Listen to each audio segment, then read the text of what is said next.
ladies and fellows, welcome back to our channel. Thank you to everyone that tuned in last week and watched our tiny house tour video. A lot of good feedback on that, thank you, and a lot of questions too, which we will try our best to answer today. Let's get straight into the first question. Alrighty, Slan. Did you build it yourself? If so, how long did it take to build? Yes and no. Yes, we built it ourselves, but also so did Samantha's dad. He did a lot of the actual building work. We did, but he was instrumental for sure. So shout out to JB the third.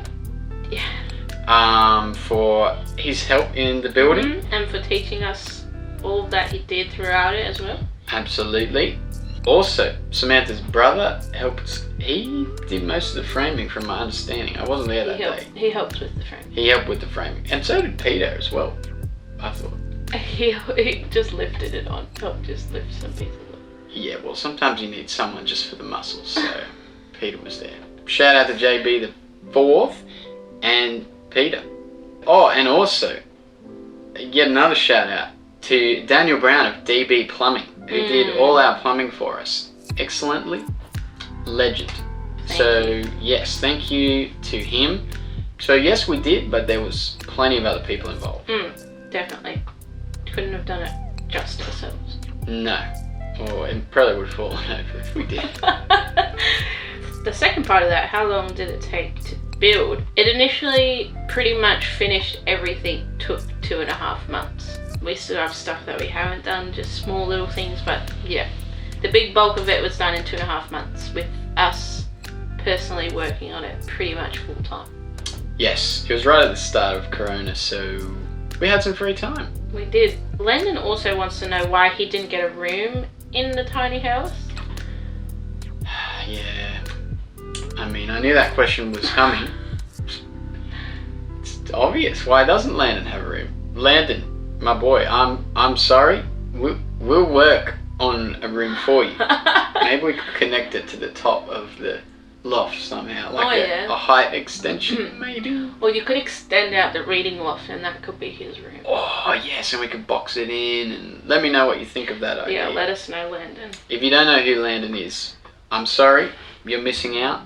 That's all I'm gonna say. Why did you build it? Good question. Well, as I mentioned in I think our first video, I work in ministry and I'm getting great pay for the job I do, let me just say. But it's not exactly a 6-figure salary in this kind of work. So for us, we had to make some smart decisions, like how we're gonna live and how we're gonna move out. Amongst some other reasons, this was a good solution, a way that we could put money into something so we could have housing that could go with us wherever we decided to move, and we weren't paying off a mortgage or something, which we couldn't afford at the time. No, and also just housing prices are expensive. Our next question kind of ties into this as well. Why didn't you just buy a house? Because we couldn't afford one and couldn't afford to continually pay a mortgage off. So this was our solution. A lot of it comes down to the movability and the fact that you can have it now. If we owned land, yes, of course, just build straight on it. We don't own land, so this way we could own a house without owning the land, and we can afford it, and you know, top banana. What was your biggest challenge / did you ever want to give up? Can you do the biggest challenge? I'll do the give up. When we were building it, we had just come out of the fire season, so it was really, really hot for the first few weeks. And then we went into that period of, 2 or 3 weeks of just rain. It was really crazy, almost having like heat stroke and then just rain. It was really difficult. Trying to make sure our floor didn't get water damage and stuff like that was tough. Yeah, we had the frame up and we had the floor down, and then we could see over in the distance a massive army of storm clouds coming for us, and we needed to get a tarp on top of the roof to save our building before the rain clouds got there, and things got heated. Anyway, we got there in the end, sort of. The tarp was on, the floor got slightly damaged, but it worked out. Yeah, it did. Do we ever feel like giving up? I think so. A few times. It wasn't super easy, especially with the time crunch. I remember we pretty much ran out of money. We had money, but like, we had some things that we wanted to put good money into, like not just get cheap stuff, like insulation. We wanted to buy really good insulation, for example, but we couldn't fully afford it, and it was like, oh, do we just give up and this just sits here for a while? But we prayed about it, and then an anonymous person from an anonymous place gave us an anonymous amount of money, which just so happened to be what we needed. Thank you, Lord. Thank you to that person. Yeah, very blessed. That definitely helped us to continue and not give up at the time. But, you know, it's like anything that's a big project. You have times when you want to throw in the towel, but you stick it out and sometimes it pays off. I think it did. Are you connected to the grid? Yes.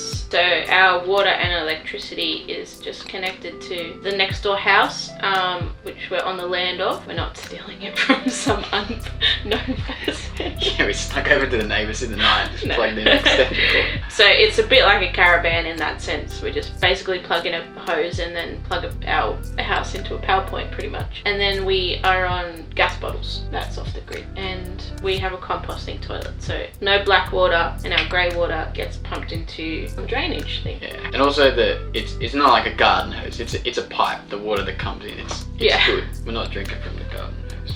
At least not when people are watching. How bad are the smells of Dave's poops in the composting toilet? Answer away. It's not This could bad. be a weekly argument. Oh, good. I mean, it's not the most pleasant experience having a composting toilet, but the smells, there's pretty much no smell, I would say. Yeah, I mean, when you empty it, there's a smell, but there's like an earthy thing to it. It's not just like a bucket of yucky stuff. It's mainly this dirt, soil thing. They don't want to know. It's fine. If you want to know, look it up. But Yeah. There's no smell. It's good, despite my... Let's keep going. What's the next question? Temperature control? Question mark. A lot went into that. First of all, in the building process, we have toughened glass windows, so that cuts out some of the cold and then some of the heat and keeping the inside temperature what we want it. We have really good insulation and insulation in the roof as well as what they call a blanket between the roof and the collarbone. Ooh, which there's rain on right now. I don't know if you can hear that. Hopefully it gets heavier in the video. That is one of the great things about like sleeping in the loft of a tiny house. There's just like rain on the tin roof, but it's not too loud, but it's not too quiet. It's like, oh, you should do it just for that. We also have air conditioning. That helps a lot. You turn it on, you turn it off. It does the job. Very easy and quick to heat up and cool down this small space. And the cross breeze we talked about the other week, that helps for keeping it cool. Also, because it's so small, little hack, you can light some candles, and if it's not like super cold, it actually heats the place up enough because it's so small. Sounds a bit weird, but it works. The temperature is controlled. It is. Thanks for asking. Speaking of the roof, is the roof flat? No, it almost is. Almost. It's a pitch of 6 degrees, so the rain rolls off the roof. It's as flat as possible, which gives us maximum inside roof space. We see a lot of tinies with like a real extreme pitch. It looks cute, but then you lose half your loft space and it's just not fun. And you walk up the stairs and you smack into the ceiling as you go up. It's not good. It's close to flat, but it's not flat. Is it cramped? No, because, well, I'm thinking about the loft. The loft isn't cramped. Certainly not. Because we have such a high roof. And we did make the bottom of the loft slightly lower than a normal ceiling height. There is a bit of extra space upstairs. It's pretty big. You would think it's small. It's not. It's certainly spacious. It's probably not too dissimilar to some small apartments, to be completely honest. It's not cramped. It feels big. Windows help. White paint helps make it feel bigger. Next question. How big is the main loft? It's 3 meters. Right. Comes House out length. 3 meters. Yeah. And I think the height at the highest point is, I want to say 1,400, around that. Yeah, you can't stand up. Yeah, about 1.5 meters high. It's pretty good. That's pretty high for a tiny house loft as well. But it's 2.4 wide. Oh, yes. space. A lot of space. Everyone likes JB more than Dave, and JB's hair game is more on point. What do you think about that? JB is my brother, one of them. This is a different JB. This is Jesse Burner. Shout out to Jesse Burner. Everyone likes JB more than Dave. I mean, that's a blanket statement. Especially considering that not all these people have necessarily met him, so that's a bit presumptuous of him to say, isn't it? In general, I think that could be accurate. I mean, he's a pretty likable guy. Is his hair game more on point than mine? I mean, I try. I need a haircut badly. I think my hair game is reasonably strong. Is it as on point as Jesse? I don't know. I can only hope to achieve some of the wonder of his hair game. I try and emulate him as best I can. I don't know if you want to add to that, but... I don't want to get in on that argument. Next question. Does Ellie charge rent? Ah, yes, of course. Assuming as this is her house. Not directly, but we're pretty much her slaves, so... Yeah, slaves don't pay rent. No, we're sort of like live-in Yeah. housekeeper things. Yeah. It's not really a mutual relationship, it's more...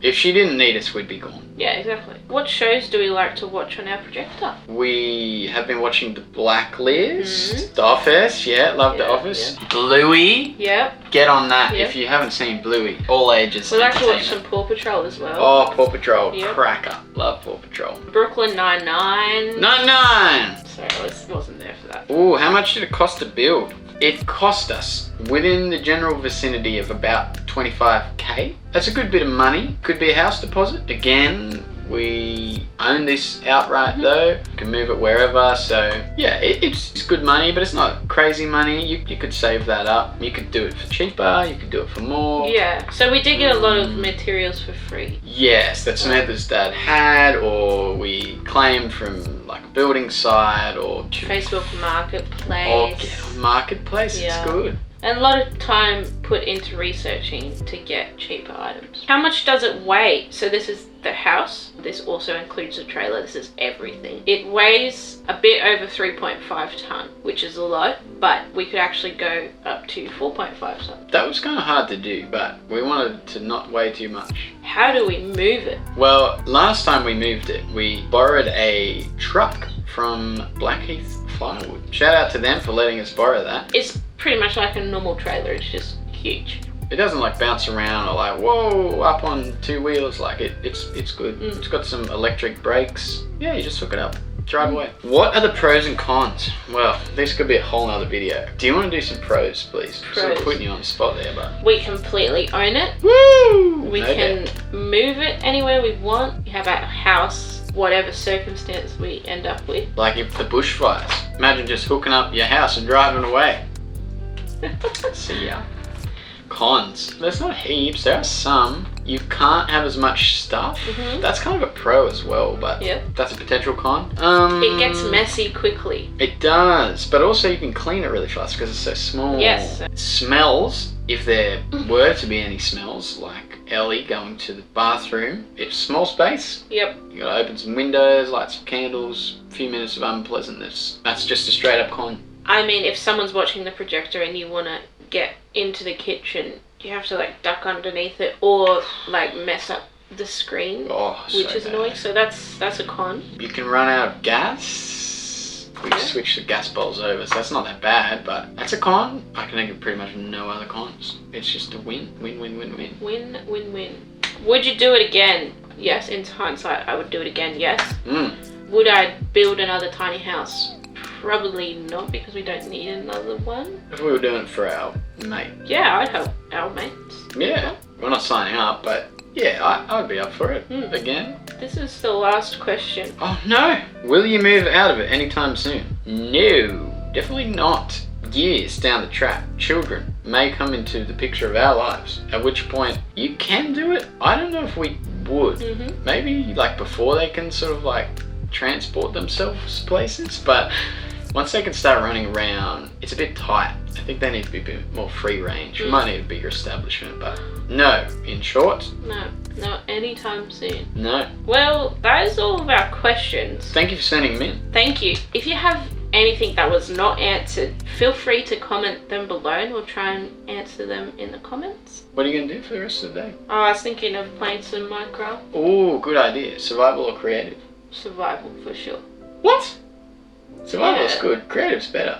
No. Oh, okay. This sounds like weekly argument time. I didn't quite hit that note on, did I? Maybe we can auto-tune it later. Tell us down in the comments for you people that play Minecraft or have played Or I've seen people play. or will play. Tell us, what do you prefer, survival or Minecraft? survival or creative. Survival or creative Minecraft is what I meant to say. I'm in the creative camp. I do like survival, but it's a bit more high stress than, like, say, creative. You can just get on and build whatever you want. You don't have to, like, go around collecting the resources, you know. But there's something satisfying about survival and having to collect all the things and your achievements and killing the monsters and Running from creepers. That's yeah, fun. That's survival. True. Let us know. Thanks again for your questions and for viewing. And thanks to all our subscribers. We really appreciate it. If Thank you you, haven't guys. subbed yet, please hit that subscribe button. Hit the bell notification. Like and comment the things that we've asked you to comment. And even share if you want. I mean, if you want to, yeah. No, we've got to sound more like we want them to. Please share. If you could, it would help us so much. Or at least hit the subscribe. Subscribe would really help us, yeah. But we thank you for your support of our channel. Thanks for watching us talk aimlessly about our existence. Hope it made you feel better about yours.